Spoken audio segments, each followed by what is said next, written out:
Captain Gary here from TowBoatUS in Joliet, Illinois and Lake Michigan.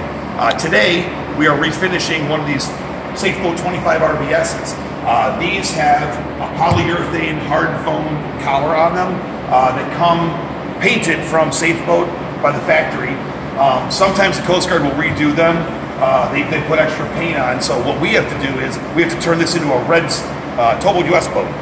So if you look in here, you can see the paint that the Coast Guard and Safeboat had on here. That's the original stuff that's behind these retainer blocks.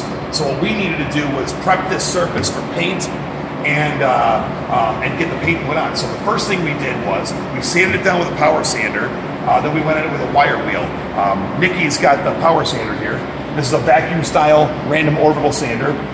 This sander takes sanding discs. Did you have the 120? That away. No. We were using a 120, but then Chris here realized that what is this, Chris? It's an 80 grit made by Diablo. It's just a fiber screen mesh sanding disc that actually sucks up more of the dust and works the surface down much easier. And this thing is not a standard. You don't see these discs usually in your pack. You kind of look for those special, right? Yes, it lasts 10 times longer, just like the instructions say. Take a close look at this. Take a close look. This, you see he's saying it's a mesh that doesn't really look like a normal sanding disc. It is a mesh. You can kind of see through it. It's sort of transparent. So this goes on the random like that, and we sanded the whole surface down with the random, and then we came back to do all the detailed work with this item here that Nikki has. I don't remember the manufacturer, but this is a fiber wheel. It's like it's almost like a wire wheel, like a steel wire wheel, but it's some kind of a fiber. And this stuff really gets into the pores. Yeah, it can go in your grinder or in an arbor on your drill. We used it on a drill. Yeah, we put an adapter on there, put it on the drill. And what Chris found was these high surfaces here. If you take a little bit of a closer look here, Larry. These high surfaces here on this, the darker ones, they'll sand it down really nicely with the machine. And then this guy really gets down into the in-between spots to etch the surface and get it prepared. So that worked out really well. So now we're gonna move on to the paint. So here's the paint we're gonna use. We're using a Sherwin-Williams Genesis. This is a standard red that we like. It's a real bright red, a real attention getter. This is a two-part polyurethane. So you use the paint and you use the hardener, and with the hardener you add a little bit of this activator here in this mixing cup. The mixing cup has numbers on it, so if you run up to 4 here, 4 parts of paint, then you add the hardener up to 4 parts of hardener, then you throw a little bit of this activator in here. The more activator you throw in, the hotter the mix is. So it'll cure faster or flash. I think paint guy will tell you that the word is flash. When the paint flashes over, it loses the solvents that are in it, and then it becomes ready for recoating. So what we're going to do here is we're going to use a cutting brush. He's going to use a paintbrush to cut all the edges, and we're going to roll it on. Now in the past we sprayed the boats with a normal automotive style sprayer. What we found was it increased the prep time. The whole thing had to be masked off. We needed to do it outside the proper conditions. So by rolling it, what we can do is we can do this in the wintertime, inside the shop, without really any mess. Turns out to be a nice thing. So if you come in a little bit closer, this roller here is a little bit special. This is a Sherwin-Williams. It's a Sherwin-Williams contractor mini roller, 4-inch. And paint guy Chris says he likes the nap on this one. It's got just the right amount of nap. It sort of digs down into the pores in between, and it also doesn't have the knob on it. Yeah, and then on the end of it, you'll notice that there's a plastic thing on many of these rollers. This one doesn't have it, and so what happens there is, come on over here, there. It allows you, when you're rolling into these other areas, it'll touch up the sides of it, whereas the plastic thing would keep you off of that surface. So since we want to get all these details here with the roller, that nap on the edge is going to really help us out. So we're going to mix up the paint here in a minute, and we're going to show you putting it on the application process.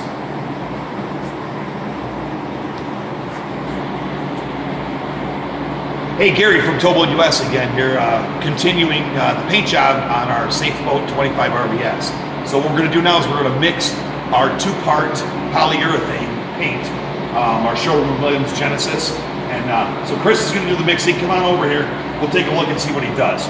We're going to be using the paint, the hardener, and the activator in this process. So Chris is going to go ahead and pour some of that in there. We're going to take a look and make sure we hit the right spot. So you want a 4-batch here or a 5? As high as I can go. As high as you can go? Yes. Well, then you're going to go with a 5. So we're going to add the paint up until the 5 mark for a 3-to-1 ratio. So you're at 3.5, you're at 4.5, and stop. Okay, right at 5. So we poured that into the 5 mark. Now we're going to add the hardener up to the other 5 mark, which will give us a perfect 3-to-1 mix, which is in this section on the mixer. Genesis hardener, in she goes.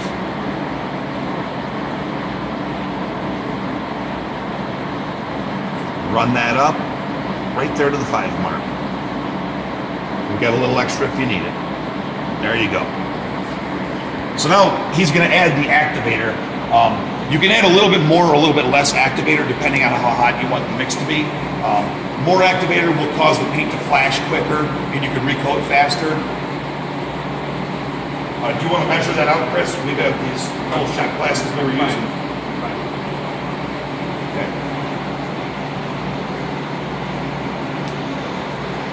So what he did is he went to the 5. So this is a 3-to-1 to 10% mix. So this thing lets you know at 3-to-1 to 10%, you hit the number, you hit the same number, and then you hit the same number a 3rd time with the activator. That gives you the proper mix. So we're gonna mix this up. And paint guy, what did you say about waiting on this? Anywhere from 5 to 10 minutes, and then we stir. So you're gonna want to stir this up, get a nice mix on it, and let it sit for a few minutes, 5 minutes or so. Re-stir it before you apply it.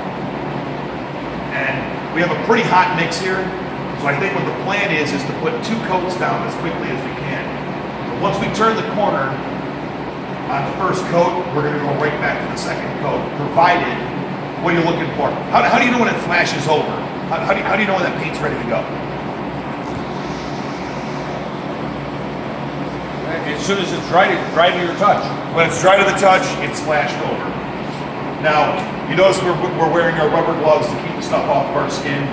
We're also going to be using a breather just to keep the stuff out of our lungs and be a little bit safe.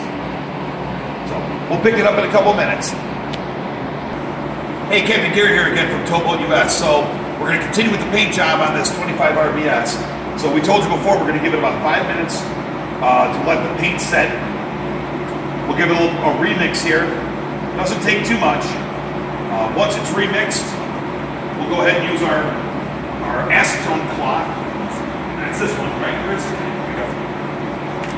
Clean off this stir.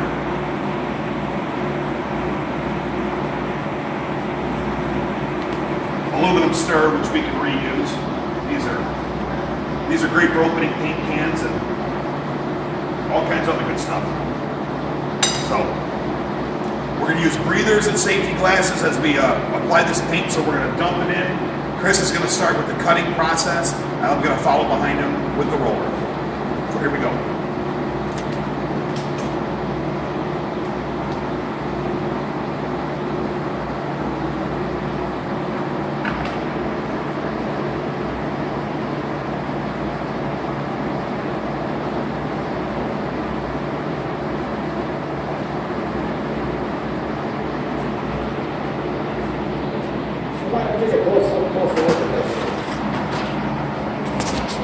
If you paint a lot, then you already know about this. But if you don't paint real often, you want to make sure to spread the paint out across the tray. The first time out, you want to get that nap nice and saturated.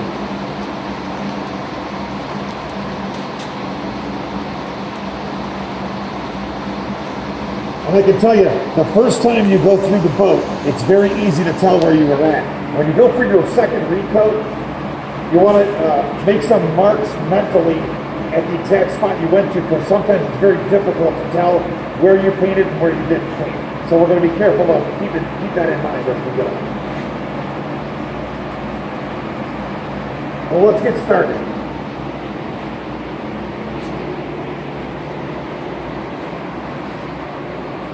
You can see over here, Chris is cutting the edges. We'll cut the top edges, and he'll cut this edge down here. And typically what we're doing is we're working down the top portion, and we'll roll over the edge into this channel, and then we get to the stern of the boat, we come back forward on the bottom side. And once he gets going with his cutting, he'll go pretty fast, and I'll have to move quickly to keep up with him.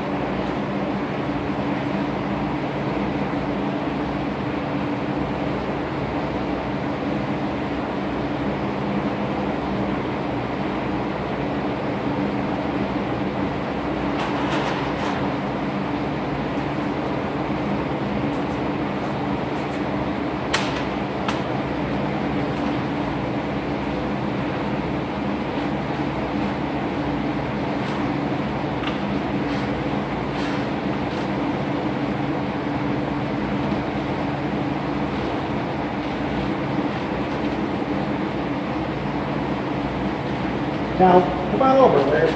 The important thing to remember on the first coat is, this is just a tack coat. So you just want to put down just enough material to adhere to your substrate, but it needs to be relatively thin. The second time is the coverage coat.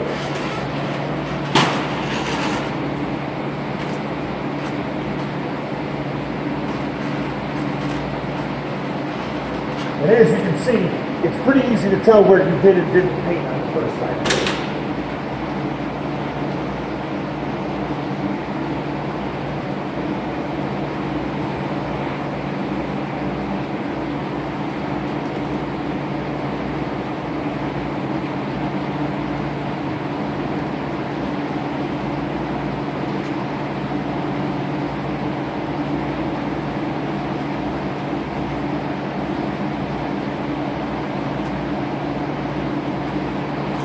Also important is that there will not be any brush or roller marks in this. It will look as if it was sprayed. That was our big concern the first time around. That's why we sprayed these boats. We really thought that spraying the boat was going to give us that really nice finish, and also it was going to adhere better. What we found out was we had a number of paint failures the first time around, and the brush and roller method, we're pretty sure is going to yield a lot better adhesion. Now, Chris, are you going to cut this channel here later? Because I can't get that. Okay. You just want me to turn the corner.